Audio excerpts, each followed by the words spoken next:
Good evening, folks, and welcome to another edition of An Hour with Bob. This is at the Christmas season, my favorite and worst time because it's very busy for me this time of year with the Toys for Tots and, getting ready for Christmas and trying to make it a good season for everybody else and a good holiday for everybody.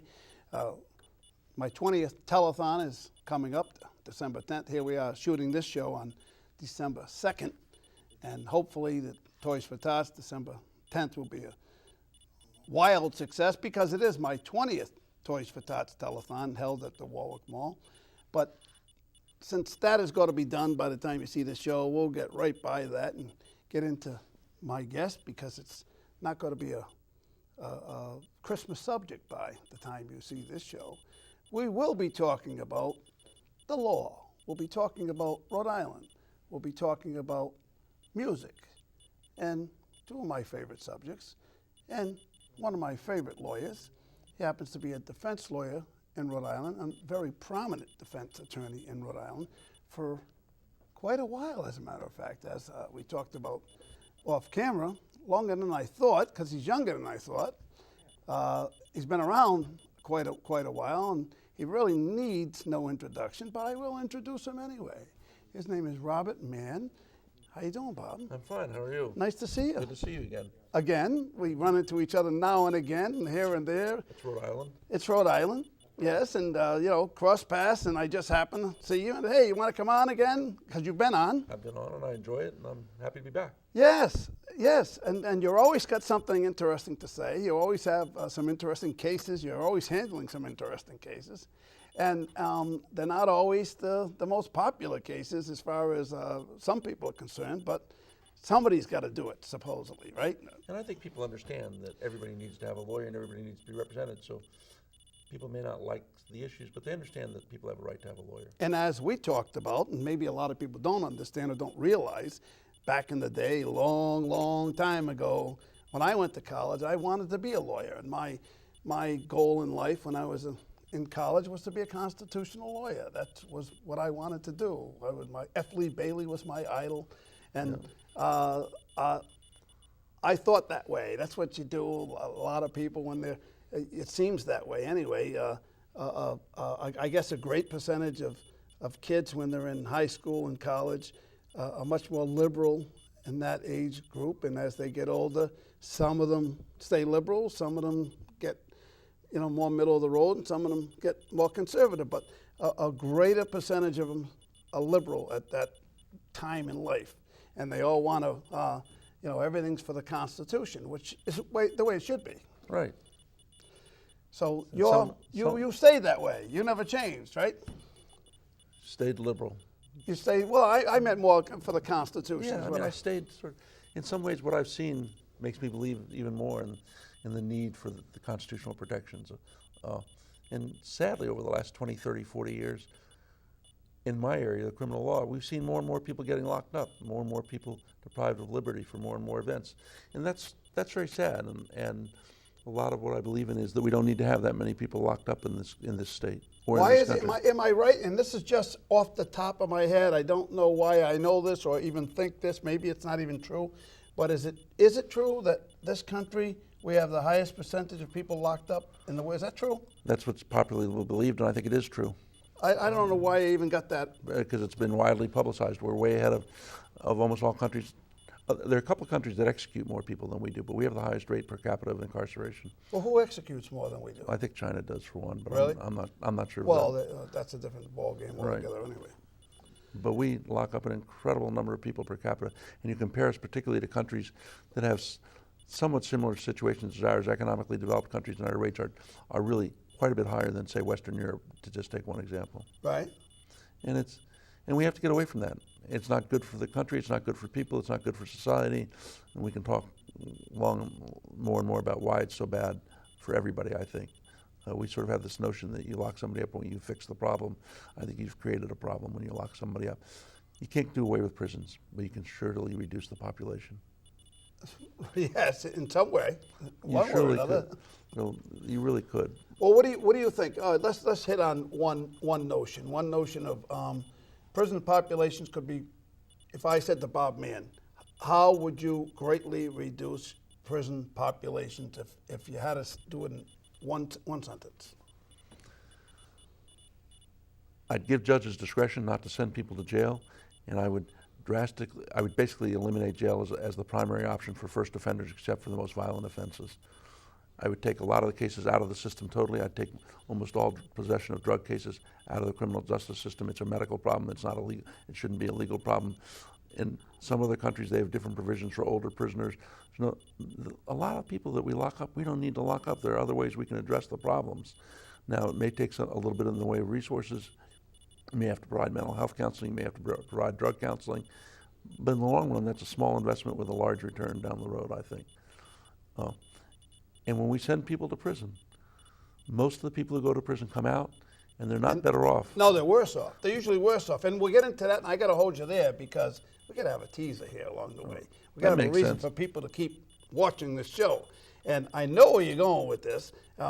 What happens to people when they come out of prison? How are they worse off or better off, and why? And we're going to go there. But before we go there, I got a young man over here. I want you to listen to him. I mean, Can amazing you young imagine? man. He has been playing the guitar. Get up there, Nolan. How do you pronounce it? Leite, right? Leite. Leite. No T. You don't pronounce the E. Why do you have it if you don't pronounce it? It's the English language. It's the English, huh? The old English. It's not French, right? It's English? English, yes. English.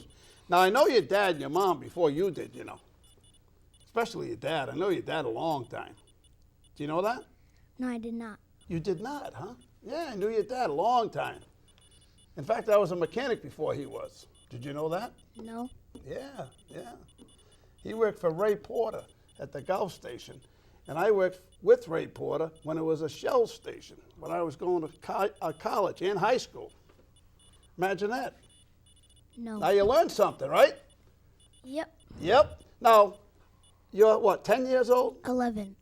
Oh, what are you doing here? I put you up for a 10-year-old. Whoa, I booked a 10-year-old. He's 11.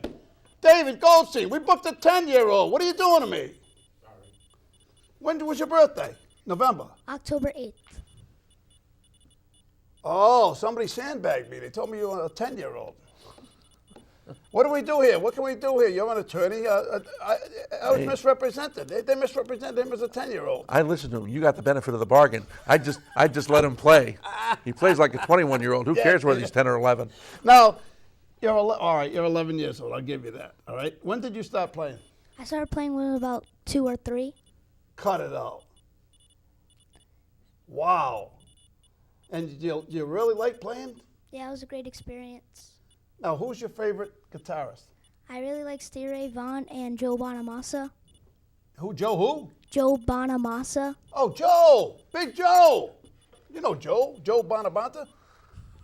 I don't know anything. I mean, this young man knows more than he'll forget more than I know about music. Do you know Roy Orbison? Yep. Yeah? He's a stiff, though, ain't he? Sure. Oh, now he is. Yeah. He was good in his time, but he's been dead about 10 years, so he's a stiff. Anyway, well, it's a joke. It's a different. Anyway, so what kind of stuff you got to do? What kind of stuff do? You do blues, jazz? What do you do? I do blues, jazz, rock and roll, kind of some country music too. Wow. And what's your favorite of all of them? I like blues the most. You like blues? Hey, how's it working out with the girls, with all this music? It's Huh? cool, I guess. Yeah, it's very good. Very good with the girls, huh? Yeah. How's it do? How's with the teachers? They want you to play for them all the time in school. Yeah, we have assemblies and they invite me every time.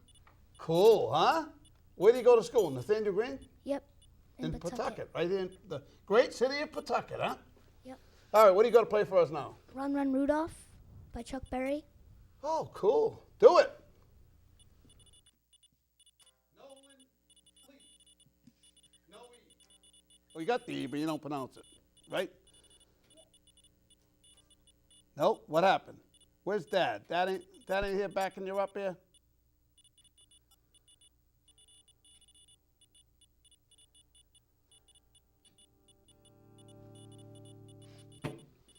All right.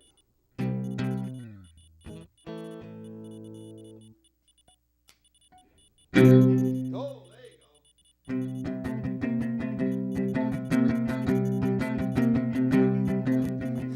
Out of all the reindeers, you know you're the mastermind. Run, run, Rudolph, you ain't no far behind. Run, run, Rudolph, Santa's gotta make it to town. Santa, make him hurry, tell him he can take the freeway down. Run, run, Rudolph, 'cause I'm reeling like a merry-go-round. Send it to a boy child, what you been longing for? All I want for Christmas is a rock and roll electric guitar. And then away went Rudolph, whizzing like a shooting star.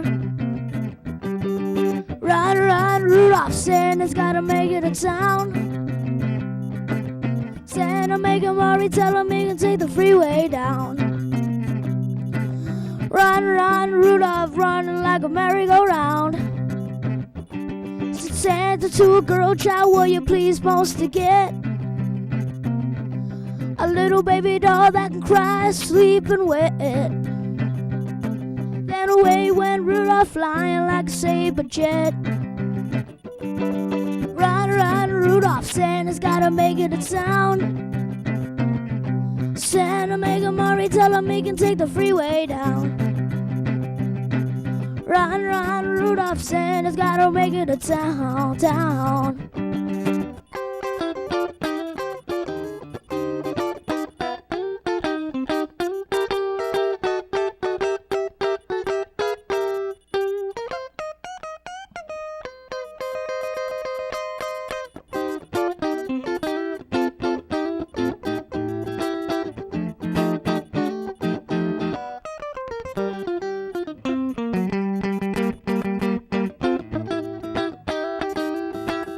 Run, run, Rudolph, Santa's gotta make it to town. Santa, make him hurry, tell him he can take the freeway down. Run, run, run, run, Rudolph. Nolan Leite! Nice job! Thank you. And you'll be back to do some more songs, huh? Of course, yes. Okay. Thank you. Thank you, Nolan. What an amazing young man. He even does his own equipment. He does everything. Carries his own equipment. Better turn that off so we don't get the reverb. He does his own stuff, huh? The kid does it all. He carried all his own equipment in and everything. He does it all. He drives too, you know. Yeah, don't let anybody know that. Yeah. No, he doesn't. I'm only joking. Anyway, we're here with Robert Mann. Your office is in downtown Providence. Right. Where is it? Turk's Head building. What is it? The Turk's Head building. You're still on the Turk's Head. Was it number 10? Is that the number 10? They just call it one Turk's Head place. Oh, one. Yeah, one Turk's Head building. Yep, been there a long time. Yeah, you have been. It's a there. good location. It is. Close to the courts. Close to the late night there, the stand there at late night there. Oh, the Haven Brothers. Haven Brothers. Oh, yeah. The Haven Brothers. I got an old joke about that. I'll tell you sometime. Where my sister put me in for a bachelor thing one time. I came back from Florida, and I didn't know it. She put me in for this charity bachelor thing, and to get even with her, I said, I'll fix it. Everybody's putting these fancy dinners in and these weekends trips to Vermont, and one guy put in a flight. He was a pilot and taking her down the Long Island, all kinds of stuff. I fix her. I had we're going to start the dinner off at candlelight dinner at world famous Stanley Hamburgers, and then a basketball game, PC versus URI, I think it was, and then capped off at a candlelight late night at Haven Brothers. Great spot late at night. Yeah, and out of something like 40. And it was in a booklet. It was in that, and it was in a damn booklet. They did this. They put all these dinners laid out in the booklet, right? It was the second highest. It raised the second most money. It backfired on me. It's actually. Great. Anyhow, well, we're talking about what happens to prisoners after they get out of prison, and you say that. Presently, well, first of all, they don't rehabilitate prisoners. No, I mean, they don't. Every now and then a prisoner rehabilitates himself, because they're able to put it together. And I don't think they oppose rehabilitation, but they just don't have the resources to rehabilitate, and they're not. Prisons aren't designed to rehabilitate right now. They have some programs. Let's not take anything away from that. They do have some programs. Some of the programs work, but nowhere near enough. And by and large, I think most people come out of prison worse than when they went in. Well, they certainly learn more. Like a B&E guy, I'm convinced that a guy that does B&Es, breaking and entering, for those who don't know it, guy that goes in, gets arrested, first-time offender, because for whatever reason he gets caught breaking and entering. He goes to jail, gets arrested, and goes to court, goes to jail. He comes out, he's learned how to do better at B&Es, so he's a better criminal. When he in jail, he learned more. And the other thing that's happened, though, is you've now taken him out of the workforce. He doesn't have, whatever skills he had are probably becoming dated. We're more and more in an era where you have to be data, you have to know how to use data and computers and all that. And you made the person more and more unemployable, okay?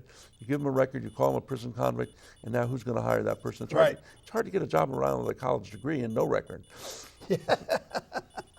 Try getting it without a college degree and a record.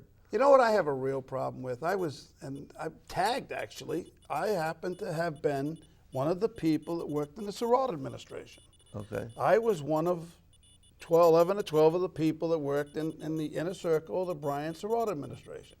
But I'm proud of it because we did some good things in the mayor's office in the city of Pawtucket. And I'm also proud of the fact that I'm one of the very few, I think only one of two, that went before a federal grand jury and come out unscathed. And not only unscathed, I went before a federal grand jury without an attorney and come out unscathed.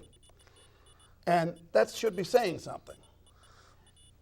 Yet there are people like Brian Surratt himself who went to jail, did his time, and by the way, he was convicted of taking a bribe of $1,300 from a landscape architect who became a state U.S. rep. And just so we're clear, I represented one of the people, it doesn't matter who, in some of the proceedings. But my point is, he goes to jail, he serves his time, he comes out of jail, he can't get a job as an attorney. He can never be an attorney. I don't think that's right. Not only can he never be an attorney, but a lot of people who go to, we don't even have to limit it to people who go to prison. Right now in Rhode Island, we have one of the higher rates in the country of people that we place on probation. And you place somebody on probation, and basically they have a record at that point, okay? There's some minor exceptions about expungement, we can get into that. An employer in a very competitive job market sees two applications. One person has a record, one person doesn't have a record. The person with a record has less and less of a chance to get a job. And then you and I were talking off camera a little bit while ago about how this impacts not just regular employers, but governmental employees. Right. When you and I were young, a young man would get in trouble. The judge would say to him, go into the service, we'll see how you do, and then maybe we'll drop the charge. Now, you get into trouble. You can't get into the service if you get into trouble. Right. Never mind law enforcement or something like that. Right. And we've got to figure out a way where we can help people without giving them criminal records and making a tough job even tougher for them. Virtually impossible. It really does. Virtually impossible. In this economic climate, so hard to get a job, and with a record, and the incarceration just makes it worse. But even being on probation does that to you. Imagine going to school for 7 years, going to college for 7 years, and because you made a mistake, okay, made a mistake, but he did his time. He come out. You could be, if you're a carpenter, you can go be a carpenter. If you're a plumber, you can go be a plumber. In fairness, I don't know his situation, but I will tell you, there are professionals, including lawyers, who are allowed to come back and practice law after they've been convicted, okay? And in some ways, the professions are a little bit, some of them have a little more leeway, depending on what you're accused of. I mean, there are certainly doctors with convictions who are allowed to practice medicine, and they should be allowed to practice medicine. And there are some lawyers who come back. It's even tougher, I think, for people where you don't have the licensing agencies, but you have all the discretion in the world as to who to hire. And so try and become a school teacher with a record. Try to be a carpenter with a record. If you've got a choice, who do you hire? And what we've got to do is get away from giving people records if we possibly can. Right. Now that doesn't mean we don't have crime and that we don't punish people for some crimes, but we've got to get away from this notion that the first solution is to give somebody a criminal record. And then the second thing we've got to do, if I can make the rest of the speech, is if Go people, ahead. if people make a mistake, we got to give them a way to clean up their record. Right. A mistake. We're talking about a mistake. We're not talking about multiple mistakes. Well, I would say more than one mistake, Bob. I mean, you may be better than most of us, but most of us made more than one mistake when we were young, okay? Yeah, of course. Some of us got Well, caught I'm and some not of us better than didn't. anybody. But I'm joking, but really, you see people who made a couple of mistakes when they're young, they have a small record.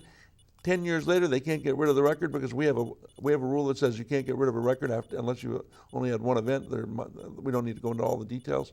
But the bottom line is you should let people, after a certain amount of time, with relatively minor records, expunge those records, seal those records so they get a fresh start. A lot of us do things that we wish we didn't do, particularly when we're young, and people should get a second bite at the apple.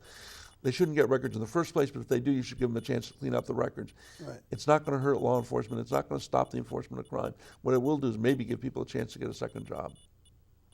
Or a second chance to get A second chance to get a job. Get a job, Get yeah. a first job. Thank you for the correction. Right. Right. No, I agree. I absolutely agree.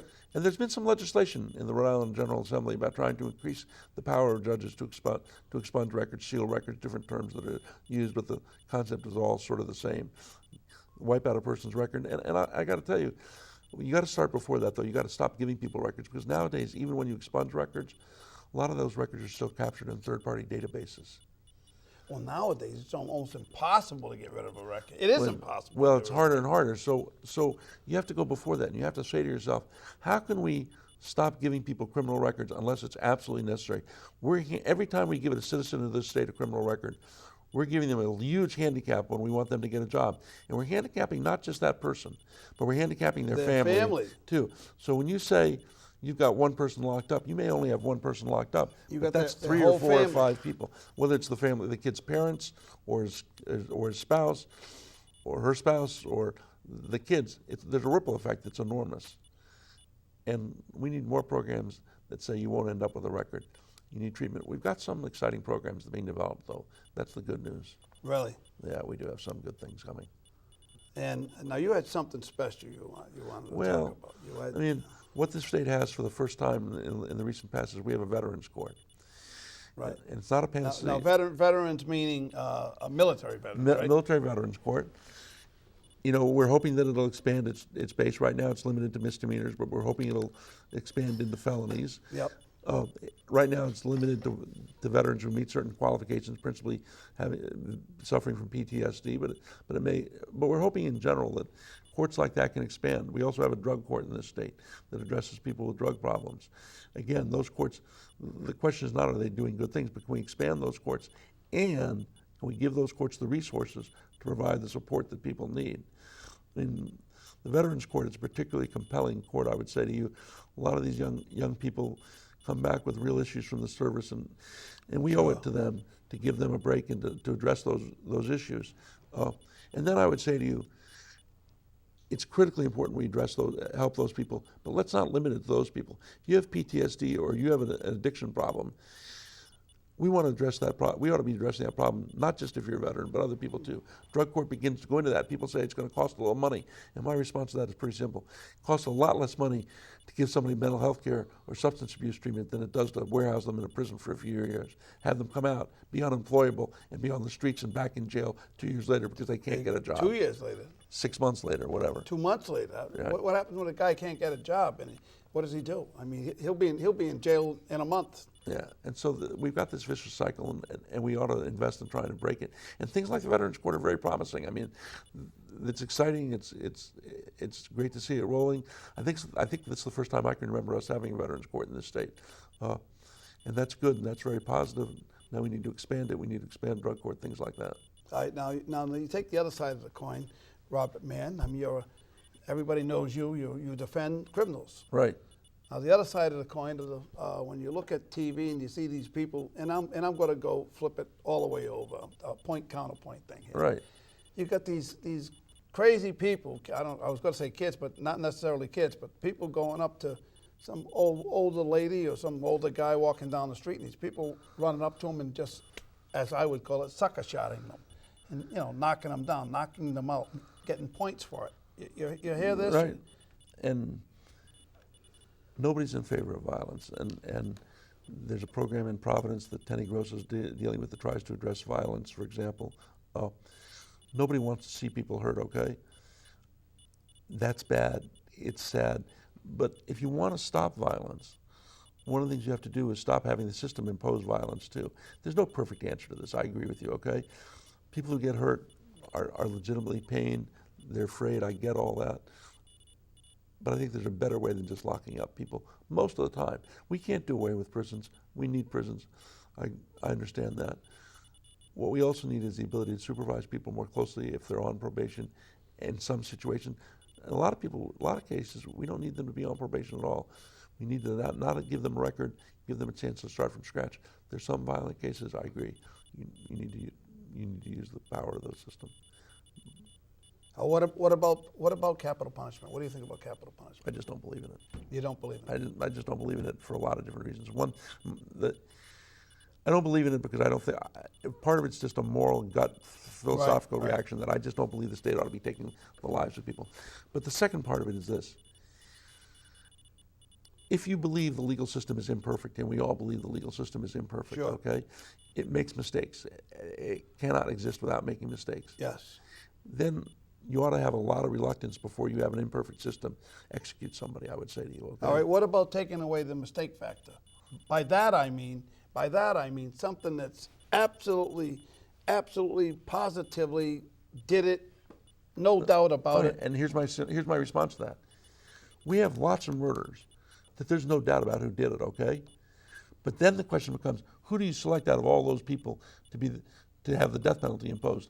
And that's another place where the system is rife with opportunities for mistake. There's no clear-cut way to say one is worse than the other, okay?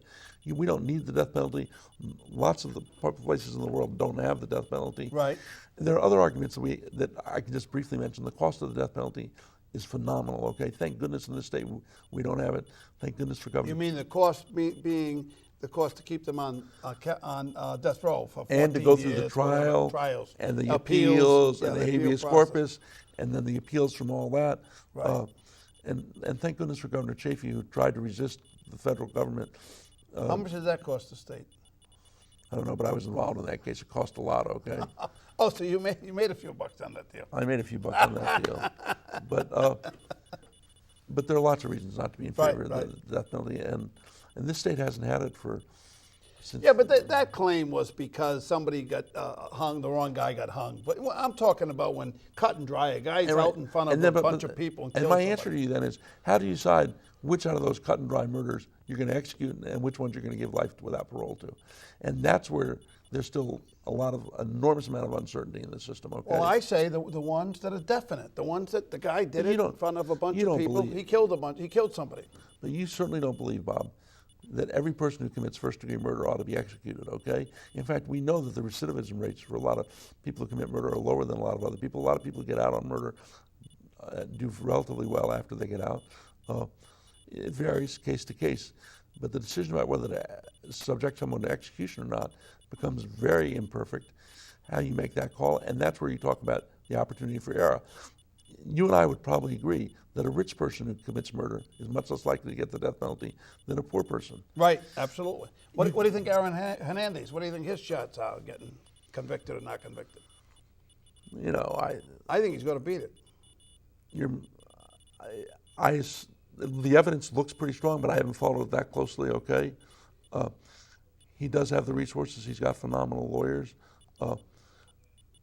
But he's facing other problems besides the murder, too, though. He's got other charges that he's facing that are significant. So the issue with Aaron Hernandez is not just did he commit the murder, but what's happening with him with respect to the other charges too, okay? So it's a long road for him, I think, okay? But I just want to go back to what I said for a second ago, which is that how you make the decision about who to select for execution is a very imprecise standard. It's not just who did it or who didn't do it, but how do you make that decision? And who makes that decision? And who makes that decision, and what are the resources to be applied in making that decision? It's simple if you don't have the death penalty, then there's no decision to be made, okay? But if you do have the death penalty, like the federal government does, like some states do, then you have to have people making those decisions. There are lots of opportunities to making what I call mistakes in those systems. That's an imperfect world about how to do that, okay? And I don't think we ought to have the death penalty for those reasons too. But mostly, I've got to tell you, it's a philosophical objection that says it's just wrong for the state to take a life like this. Now, the programs that you are most excited about.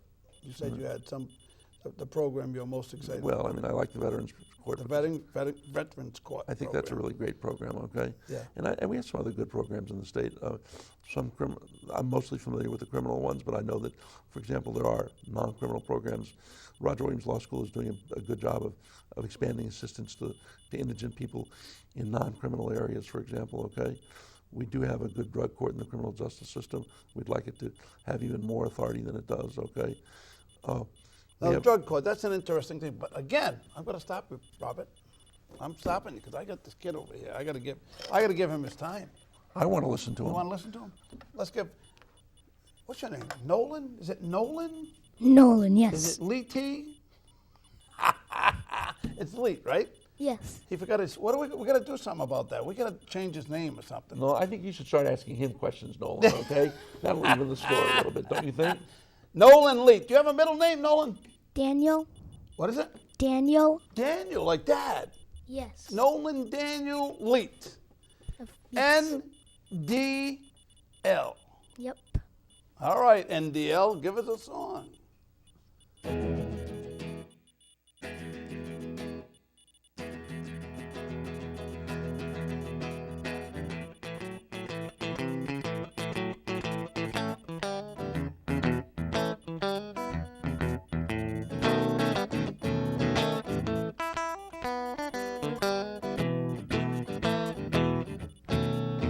Ooh-wee, baby, I declare you sure look fine. Ooh-wee, baby, I declare you sure look fine. Girl like you can make a man change his mind. When you walk, yes, you shake like a willow tree. When you walk, yes, you shake like a willow tree. Moon like you is gonna make a fool out of me. Let me love you, baby. Let me love you, little darling. Let me love you, baby. Let me love you, little darling. Let me love you, baby, 'cause your love drives me crazy.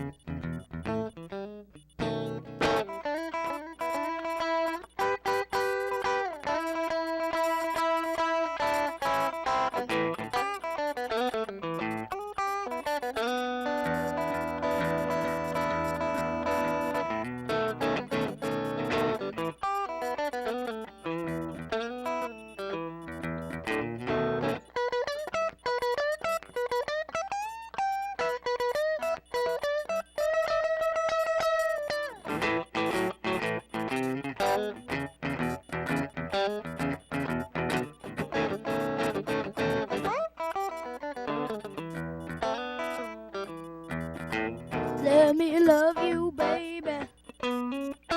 Let me love you, baby. Let me love you, little darling. Let me love you, baby. Let me love you, baby. Your love drives me crazy.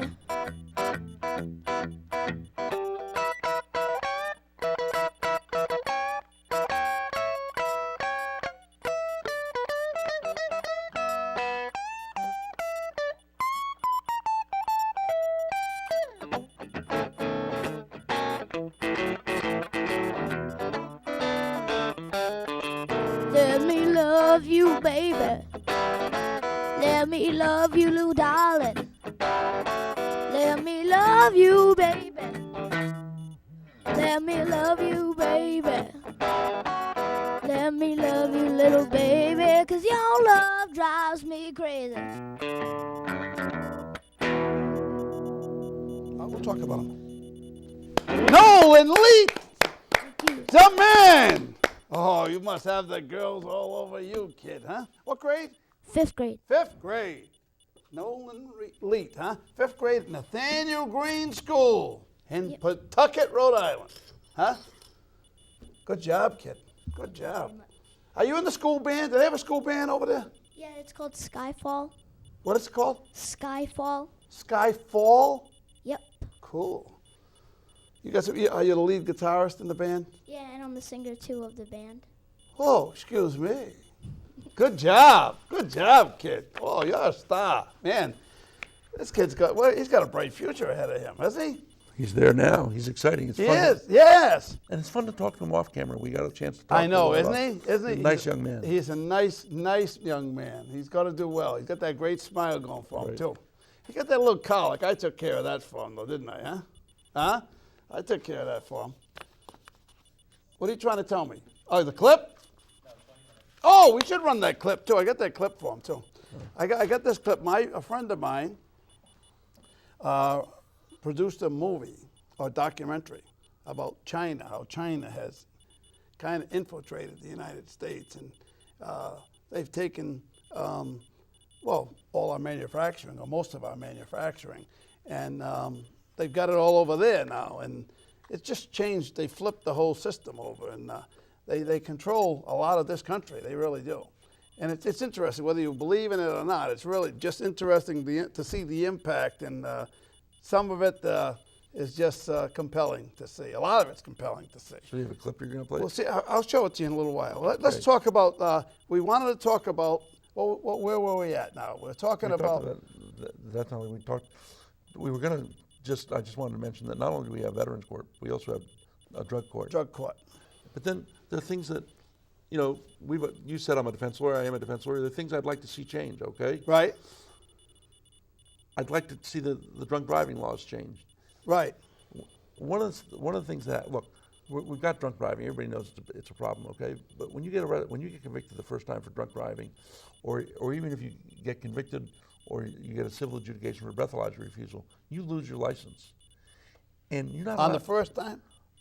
On the first time, and not only do you lose your license, but we don't have an exception to allow you to drive to work or to drive to and from a doctor or anything like that. I think it's time to start talking about creating some exceptions. It's very hard to get from one place to another in Rhode Island without a car, depending upon where you live, okay?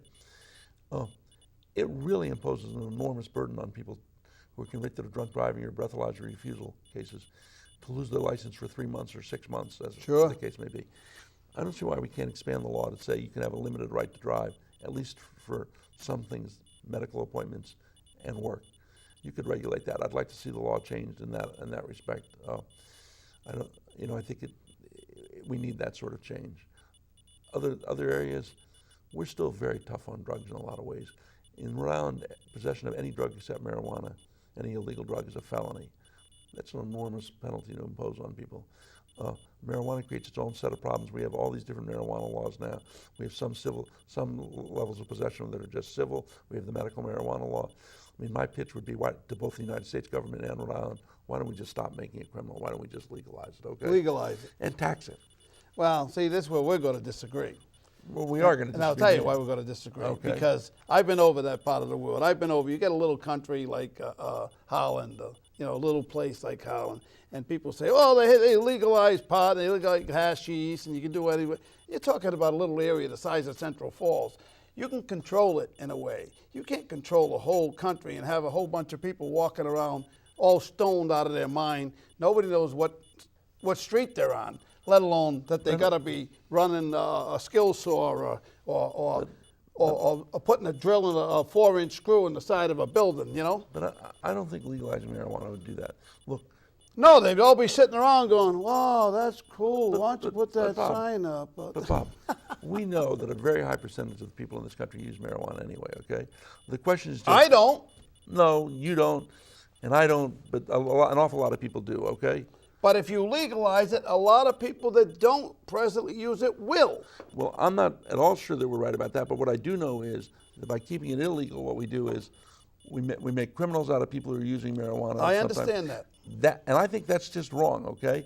And I don't think I think the law on marijuana has as little respect right now as prohibition probably did in the days when they had it, okay? Right. It's hypocritical to say to young people, it's illegal to smoke marijuana when you've got all these exceptions and everybody knows they're doing it, okay? So the point there is, everything that comes along that people decide to like that could screw up the society, as long as everybody starts liking it, we should legalize it because everybody starts liking it. No, but nobody.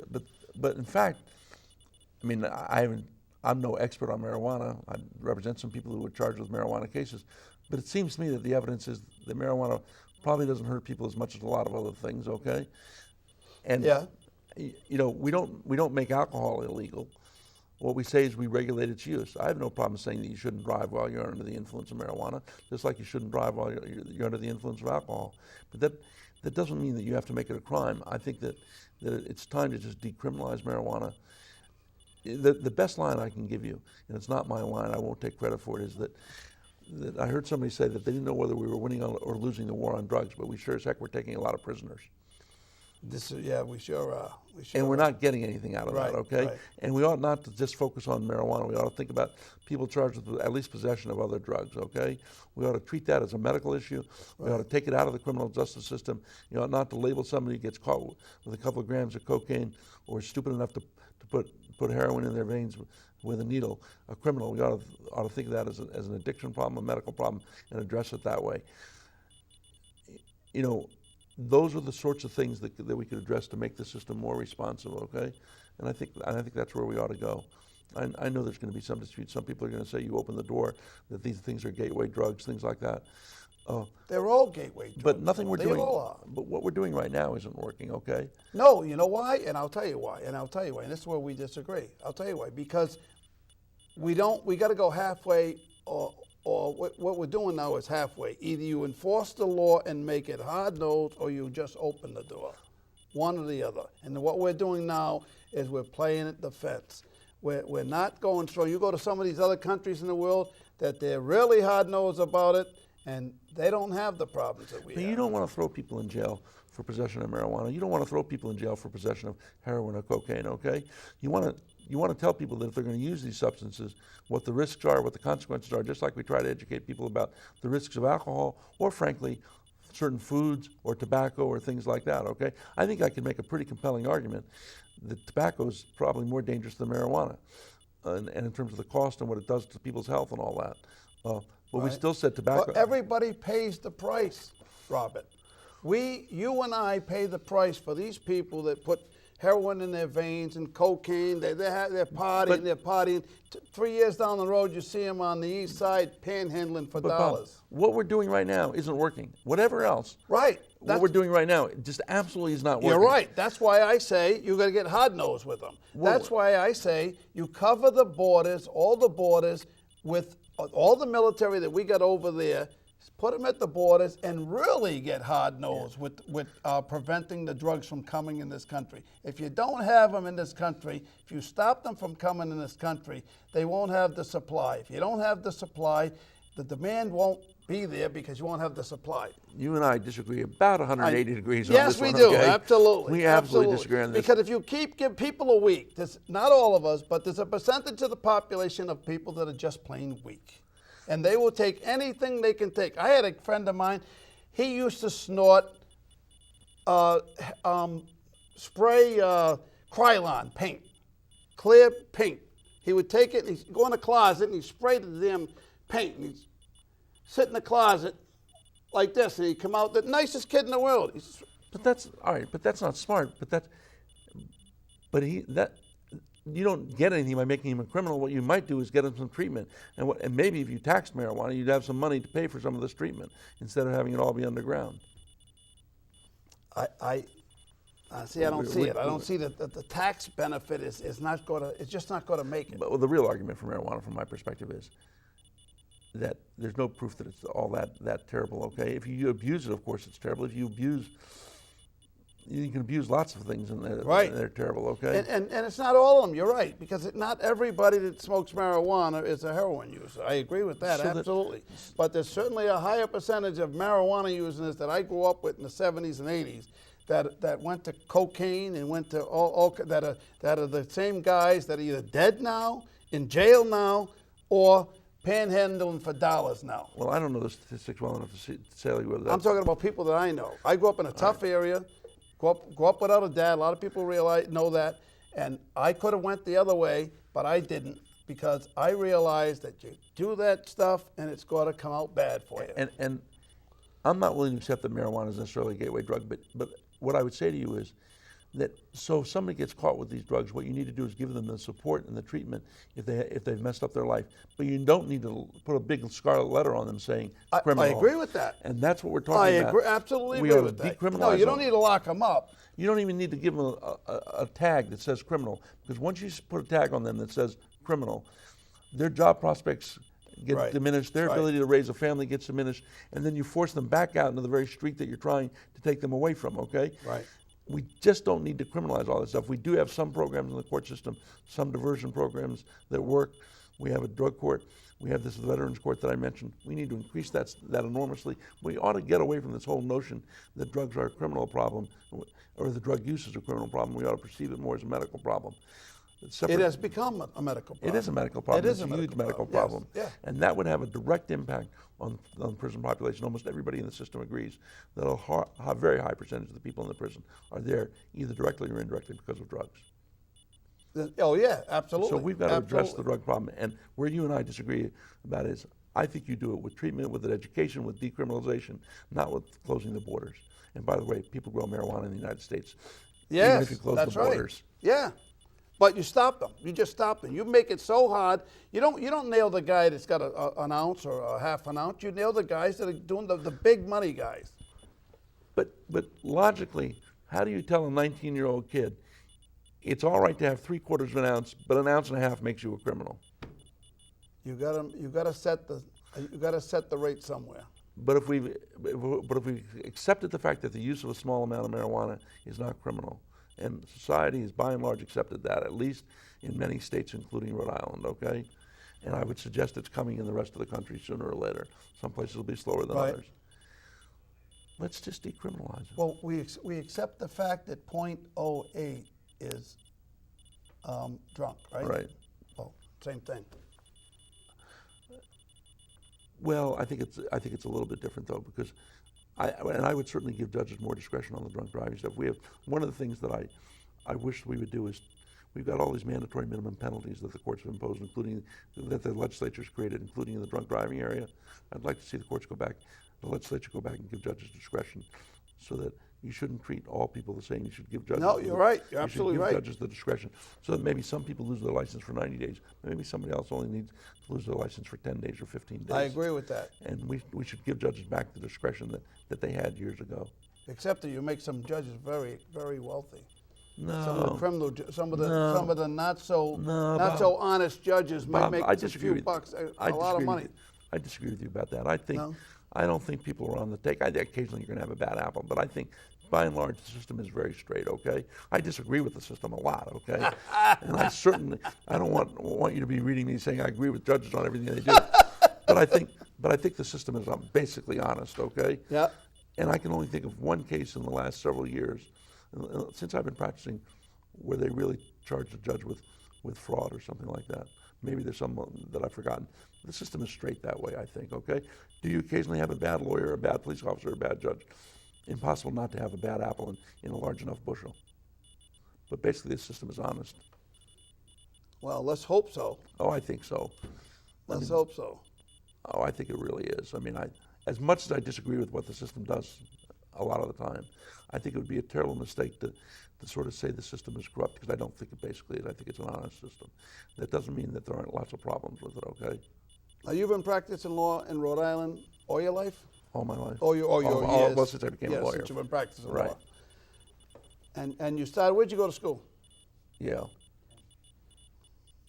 Where'd you go to school? Yale Law School. Yale. Years ago. Oh, I didn't realize you went to Yale. Oh, yeah. Did you go to undergrad there too? Undergrad, 2 years in the Army, then back for law school. Wow. Hey, you know, we do have time. We got time for that clip? This ought to be interesting, since we're going back and forth with this point-counterpoint thing.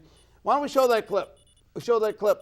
It's only a minute and a half, I think it is, and then we got my main man over there going to do another song. You got to get another song. Intervening, suppressing the price of its currency, lowering its value relative to the dollar. Which country has the intent to be our greatest adversary? Probably China.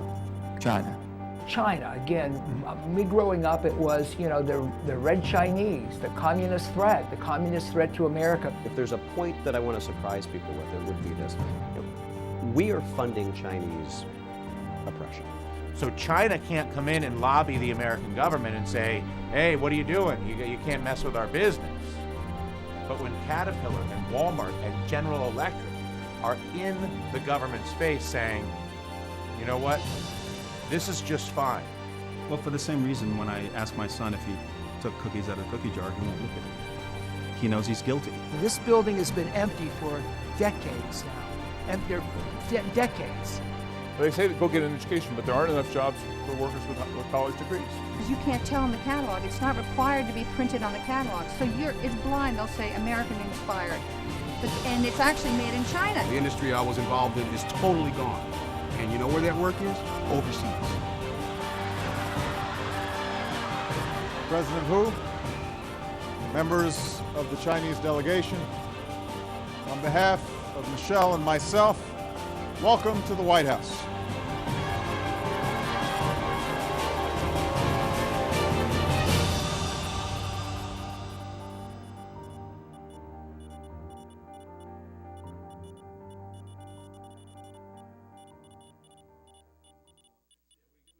For a couple more subjects here. What do you want to talk about?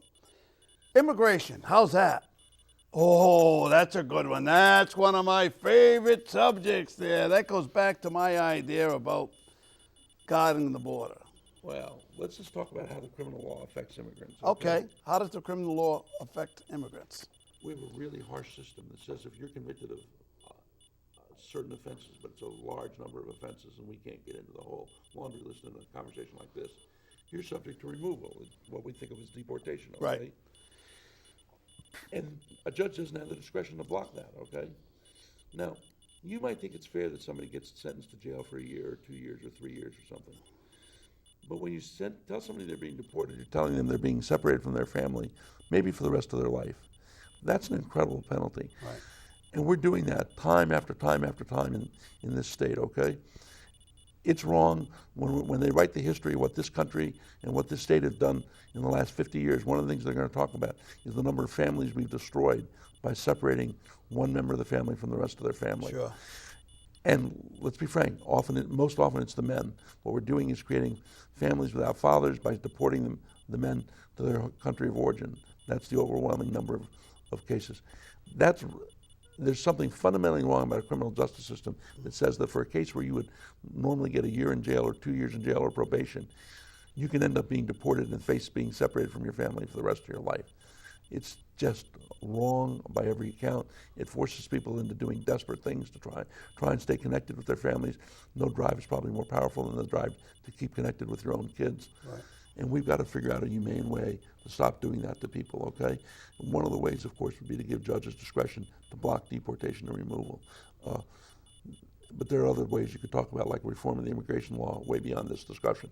But we just ought to begin to appreciate how much devastation we wreak upon the lives of immigrants. And it's worse than, it shouldn't be that the same offense has a different effect on whether you're an immigrant, based on whether you're an immigrant or not, in such a dramatic fashion. And so my pitch is this: we've got to figure out a more humane way to deal with this horrible. So in other words, when an immigrant goes before a judge and he's dealing with, say the guy gets nailed for a B&E or something. Fine. He's actually dealing with two cases. And the second case is in a whole separate system, the immigration system. But if those offenses meet certain criteria, and a large number of offenses do, then that person is facing basically deportation. They now call it removal, but they're basically facing deportation. You're saying to that person, we're giving you 8 years probation, 2 years in jail, and we're separating you from your family for life, unless your family wants to move back to you. Right. But very often in these cases, the kids have been raised in the United States. Sometimes they've never even been to the country, Sure. to the country of their parent. And now the parents got this dilemma. Do they bring their kids back to a country the kids have never visited and uproot them from the United States, even assuming they have the resources? Or do they separate themselves from the family and potentially lose all contact with their kids? That's just a terrible, terrible, inhumane policy that we visit upon people, not just in Rhode Island, but around the country. Right. It cries out for compassion. It cries out for doing something. it's not a simple solution. There's no simple solution, but we've just got to begin to address it, I think. But you know, I looked at the other side of that coin is, and somebody pointed this out to me, that those people that do that crime, they're the ones that put themselves in that situation. That's the argument on the other side. And my response to that is, and we have a society that says when you do certain things, you suffer certain punishments. 6 years probation, 3 years probation, 2 years in jail. But now there's a kid involved. But now there's an extra kicker. Right. Not only do you get 2 years in jail, almost every client I've ever had has said to me, nobody wants to go to jail, but they could face going to jail. What they can't face is being separated from their kids forever. Okay? Oh, I agree. I'm playing counterpoint. Yeah, but that's what's, and it's not good for the system. It forces people to go to trial in cases where they wouldn't go to trial, just on the off chance that they can beat the case because they're trying to stay here with their kids. I mean, it's just totally it's just wrong. It's counterproductive. It's something we ought to address as a society, and you know, we're creating a terrible problem for a lot of people. But you know what Mexico's rule is on that? What? Send them back. If you get in a problem in Mexico, if you're an immigrant and you are charged with a crime, you're thrown out of the country. End of story. Nothing. You're just thrown right out of the country. I don't know what Mexico's situation is. What I see here is people who've been here for a long period of time, have families, have all their roots here, and then suddenly face being separated from their families. And I think it's wrong.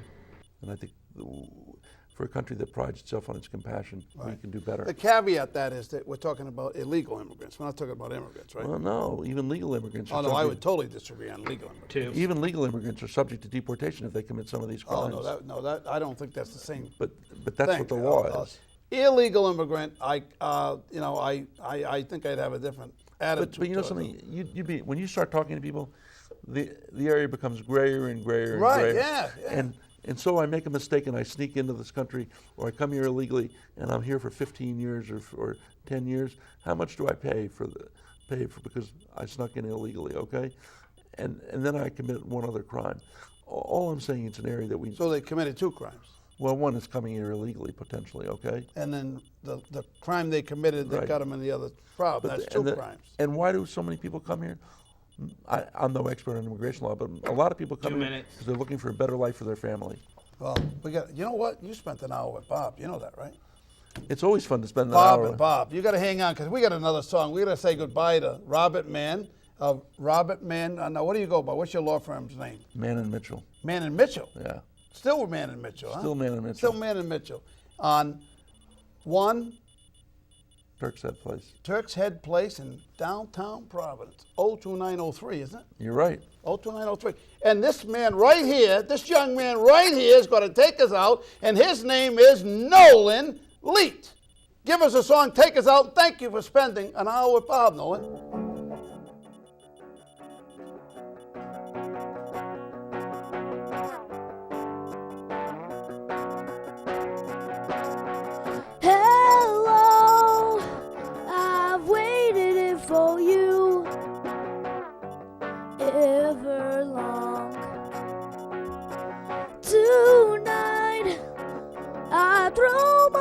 Into out of the red, out of her head she sang.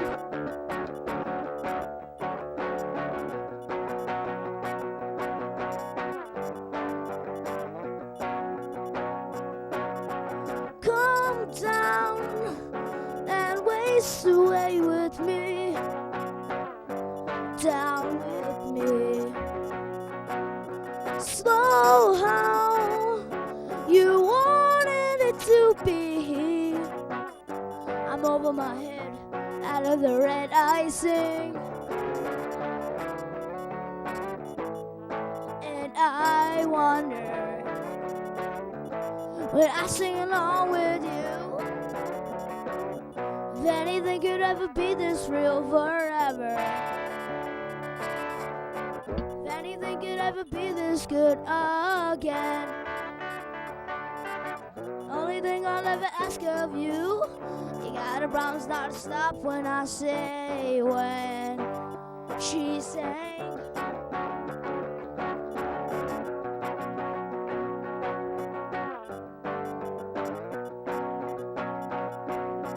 breathe out so I can breathe you in, hold you in. And now I know you've always been out of your head, out of the red icing. And I wonder, I sing along with you, if anything could ever be this real forever, if anything could ever be this good again. Only thing I'll ever ask of you, you gotta promise not to stop when I say when. She said,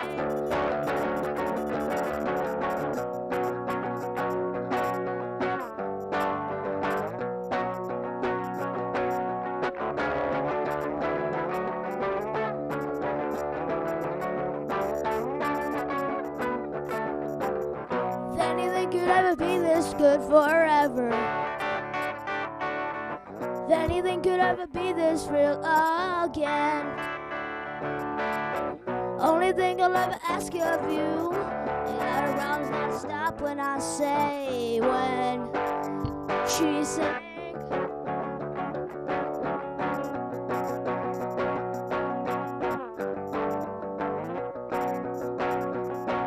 She sang.